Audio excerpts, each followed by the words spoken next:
Watching Westminster News, I'm Hayang with the latest updates.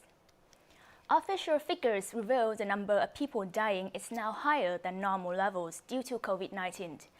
Deaths in the UK have increased by 10%. 12,292 deaths were recorded in the week ending 23rd of October, 1,100 of which were linked to COVID. The increase brings the total number of COVID-related deaths to over 60,000. Parliament will vote tomorrow on proposals for a second national lockdown. Prime Minister Boris Johnson addressed the country on Saturday, revealing new plans to close all non-essential retail, restaurants, pubs and sport activities. Individuals may meet one other person for outdoor exercise, and schools, colleges and universities are to stay open. The lockdown is to come into effect on Thursday and is proposed to be lifted on the 2nd of December, but with the possibilities of an extension. Police issued £94,000 in fines for illegal gatherings in South Yorkshire over Halloween weekends. 9 fines of £10,000 were handed out at parties in Sheffield on Saturday, and a warehouse raid was broken up on Sunday morning. South Yorkshire Police says the gatherings was extremely irresponsible. Large gatherings has been banned under the lockdown rules since March. Campaigners are calling on the government to rethink its decisions to wipe out children's sport from Thursday. The campaign Keep Kids Active in Lockdown says that outdoor sports such as football and netball are more important than usual, given the rising tide of child obesity and anxiety. Alison Oliver, Chaps executive of the Youth Sports Church, says during the first national lockdown, almost half of young people were less active, becoming physically unfit and many struggling with mental health. Many teachers confused over COVID rules scale back contact sport or abandon them altogether during physical education classes. According to the government figures, children who exercise for more than 60 minutes a day decreased from 46.8% to 19% during the lockdown period. Children who exercise less than 1 hour a day increased from 29% to 43% during the lockdown period. England will enter a new round of lockdown on Thursday until at least December 2nd. Prime Minister Boris Johnson has faced a backlash over the new lockdown that criticisms include not doing enough to help the self-employed. Some self-employed say the first lockdown has had drastically undermined self-employed incomes. Thus, unless government wakes up to the problems and gives support, the second lockdown will accelerate the decline in self-employed numbers. Chancellor Rishi Sunak had announced that during the lockdown, the self-employed will be able to claim state aid of up to 80% of profits during the month. This means £4.5 billion of government will support between November and January. The new intern scheme will open for application from the end of November. However, as eligibility criteria will be the same as for previous grants, as many as 2.9 million freelancers and newly self-employed people are still excluded. Over 100,000 self-employed people have stopped working and become economically inactive since March, a figure which is set to continue rising. Many new businesses and small limited companies have lost earnings and have not been able to access support. Liverpool is the UK's first city to implement mass COVID-19 testing, with up to 500,000 people being tested. Everyone living or working in the city will be offered tests whether or not they have symptoms, with following up tests every 2 weeks or so. The program will begin on Friday using a variety of test types with the logistical hubs of the army. Liverpool currently has one of the highest rates of coronavirus deaths in England.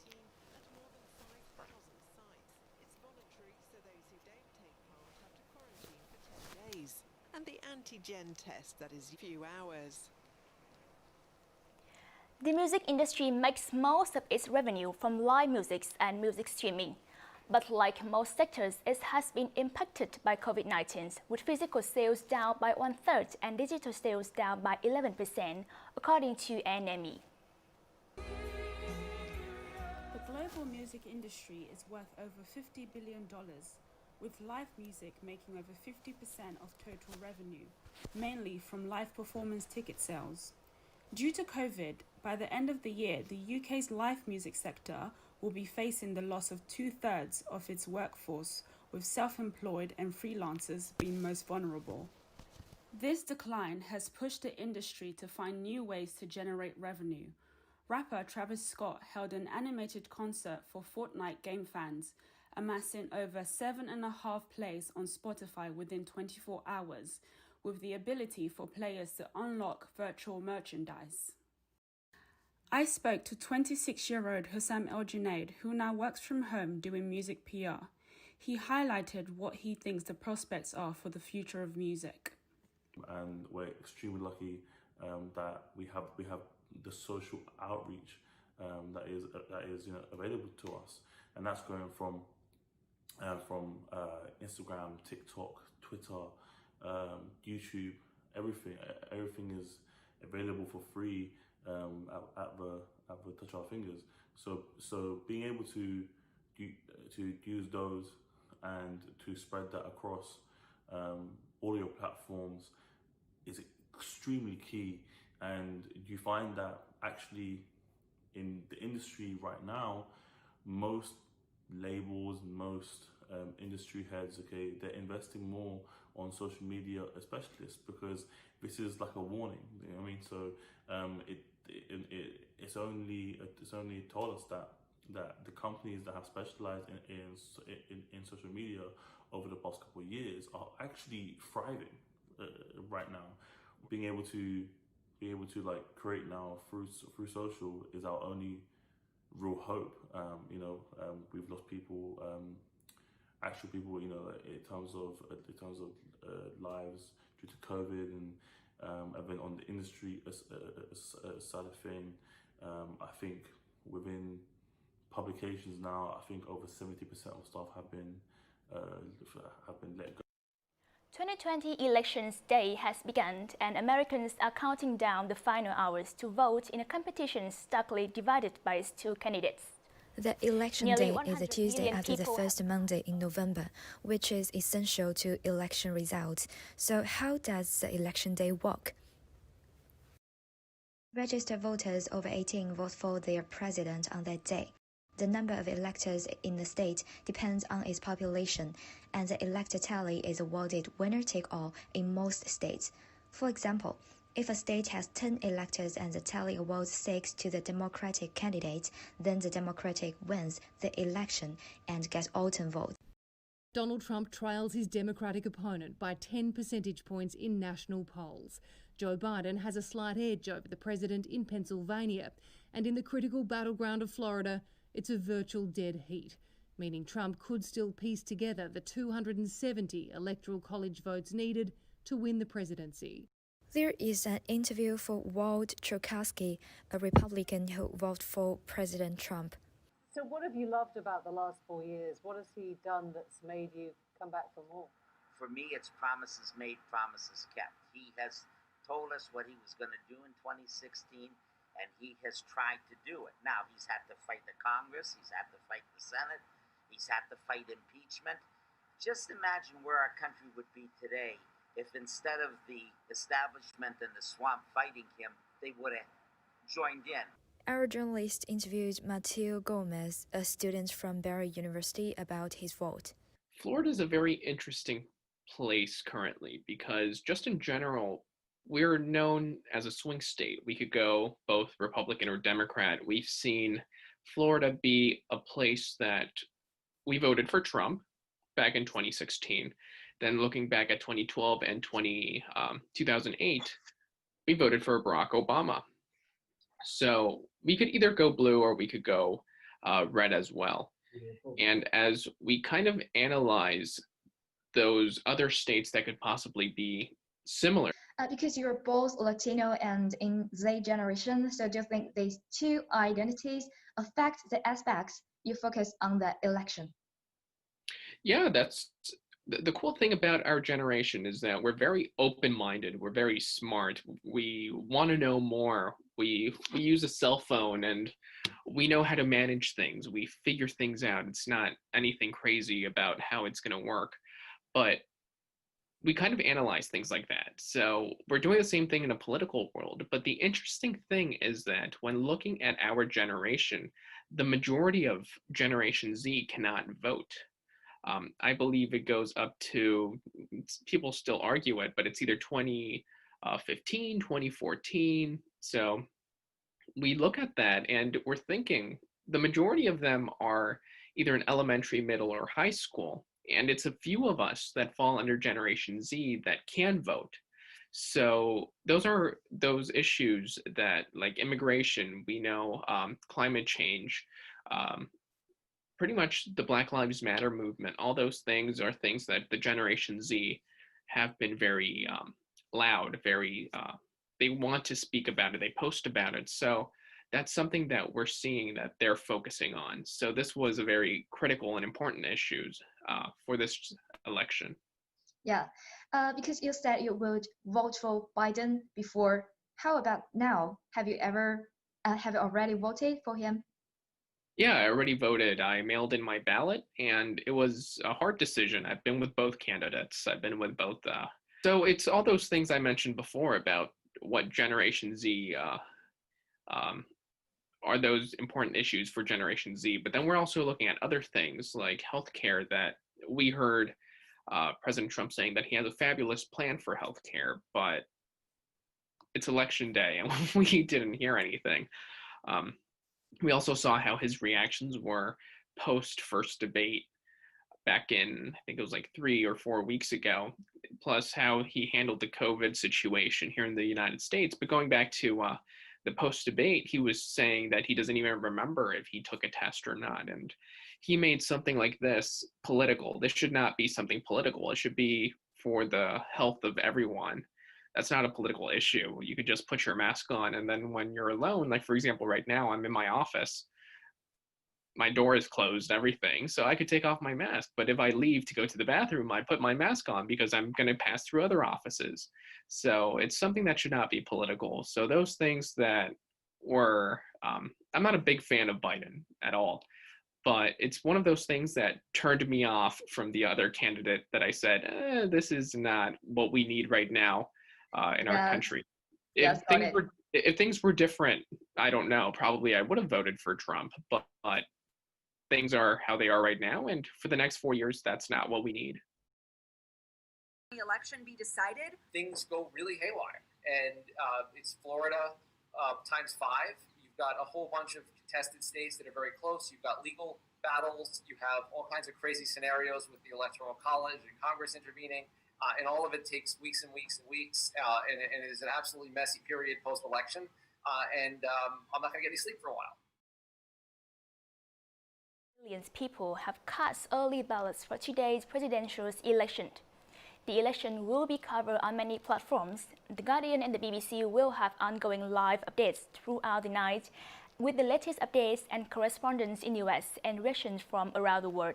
Every UK Prime Minister would say exactly the same thing, which is that the United States of America is our closest and most important ally, and we don't believe in getting involved in their presidential elections. The US presidential election takes place on 3rd November, and the UK will be looking to strike a solution with whoever wins. Various media outlets in UK will have a live video stream or special report. The BBC News website will have election results as they come in, and a live page with the latest reaction and analysis from correspondents in the US and around the world. The Guardian also has a live radio stream of the election tonight. The Daily Mail uses the front page highlights and some exaggerated photos to introduce the election night. The Telegraph has an interactive map with polling data and election results from the presidential and congressional races down to a county level. The Sunday Times even used two layouts to report the US election in the newspaper, which is rare before. In UK, people have a great passion to join in the election or get a solution. So, how do you think the election tonight? I'm hoping Biden. Yeah. I'm fingers crossed. I'm a bit nervous. I watched them on like just little clips, but not the whole ones. And I just thought it was cringeworthy, to be honest. Yeah. Trump was just cringeworthy, and I was just like, oh God, this is going badly. I know. I think that Trump, obviously because of the, I guess, how state system is, right? The representatives, I think according to representatives, Trump will win again. I think I will watch. I think I'll check like at night or in the morning, like because I'm not from USA, but I'm just interested. Obviously, it's like a huge political deal for all other countries. So yeah, I'm interested, but I don't think I will like stay up all night watching it now. Official relationship between Britain and the US endures the military, diplomatic, and intelligence links that run deep into the fabric of both nations. Why people in UK still pay much attention to US election? Just before I talk about the podcast, I just want to address some of the criticism that's been coming in, particularly from some American listeners. They say, why does this British guy talk about so much about US politics? What's it got to do with him?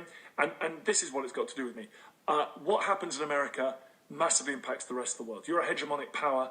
You guys are in charge. You call your president the leader of the free world. Well, I'm in the free world. The rest of us are in it. We're the citizens. When you land on the moon, we land on the moon. One small step for mankind. We're mankind. So what happens over there massively affects all of us. So what happens there affects us. The changes that we want to see in tech, in finance, and of course the environment is coming from Washington. They're coming from Washington, they're not coming from London. So when I'm talking about the I-4 corridor, when I'm talking about the suburbs of Madison, Wisconsin, when I'm talking about Miami-Dade County, when I'm looking at the Georgia Senate races, it's because not only your future is being hammered out there, it's ours too. Your air is our air. Your sea is our sea. Your scientific breakthroughs are our scientific breakthroughs. According to the BBC News, UK terrorism threat level in the UK raised to severe, meaning an attack is high likely after Islamic attacks in France and Austria attacks. This is the second highest level. 4 people have died in a terror attack in Vienna and 15 others, including police officers, have been seriously injured, Austria press agency reported. The gunman struck on Monday evening near Vietnamese synagogue while many people were enjoying last night before the lockdown. One suspect who was armed with rifle was shot dead by police. Another 14 people linked to the gunman had been detained. Minister has urged the residents of Vienna to remain at home unless they have to leave for work or other urgent affairs. He has urged them to stay away from the first district. A 2-year-old girl had been rescued from the rubble of a collapsed building nearly 91 hours after a devastating earthquake hit the coastal Turkish city Izmir on Friday. Rescuers found the toddler gazing next to a sturdy dishwasher, which is believed to have shielded her from the impact of the disaster. The girl was taken to a hospital where she is being treated. Following allegations of assault, Ryan Giggs will not be involved in Wales' rematches in November. His assistant is taking charge of the team. Giggs, the manager of the Wales football team, was arrested on suspicion of assaulting his girlfriend. His representatives have denied all allegations and confirmed he is working with the police. Jude Bellingham, the 17-year-old midfielder who had recently joined Dortmund from Birmingham City, says Dortmund was the best place for him. Along with a transfer deal that could eventually be worth £30 million, this justifies his decisions to turn his back on offers, including Manchester United. The England player is also the youngest player to appear in the Champions League. Now, Johnny Depp has expressed sympathy with the Hollywood star after his libel suit against the Sun was dismissed by a court in London. Fans took to Twitter and other social media websites to support the Pirates of the Caribbean actors and criticize London High Court's decisions to accept paper claims that Depp is a wife-beater. Kendall Jenner, who turns 25 today, is facing backlash for her Halloween birthday bash amid rising COVID-19 cases. Outraged netizens criticized Daniel's lack of empathy, with one user sharing a now viral video of Kendall leaning over a birthday cake to blow out candles while the mask waiting holder the cake visibly moves away. Fans of K-pop band BTS are gushing about new concept photos for upcoming album BE. The band's label Big Hit have revealed photos featuring members V, Jimin, and RM so far, with more to follow. Great British Bake Off finalist Louis Tryon has died aged 48. The graphic designer turned baker who finished as runner-up on Bake Off in 2014 had been suffering from cancer. And that's all we have for today. We'll be back tomorrow with more updates. Goodbye for now.